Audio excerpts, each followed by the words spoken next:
நடுவண் அரசு பார்த்திங்கன்னா சமஸ்கிருத பெயர்கள் திட்டமிட்டு சுட்டிருக்கிறார்கள். ஒருவேளை இந்தியாவுடைய பழமையை சொல்லணும் அப்படின்னு சொன்னால் இந்தியாவுடைய அல்லது உலகத்துடைய முதல் மொழியாக தமிழ் மொழியில் அவர்கள் பெயர் சுட்டலாம். உண்மைதான். விண்ணுக்கு அனுப்புகிற செயற்கோளாகட்டும், கடலில் நாளைக்கு ஆழ்கடலுக்கு போகிற நீர்மொழியை கண்டுபிடிச்சிருக்கிறாங்க ஒரு கலன். அதற்கும் கூட வட எழுத்து பேர் தான் வைக்கப்பட்டிருக்கிறது.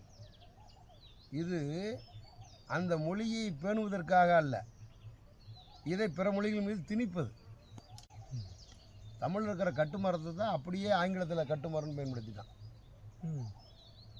நாவாய், இப்போ நேவி இருக்குல்ல, கடற்படை, ஆமாம், இதனுடைய தூய தமிழ் சொல் வந்து நாவாய். நாவாய் அப்படிங்கிற சொல்லத்தான் நேவின்னு ஆங்கிலம். அது கட்டுமரத்தை கட்டியவன் தமிழன், நாவாயை வடிவமைத்தன் தமிழன்.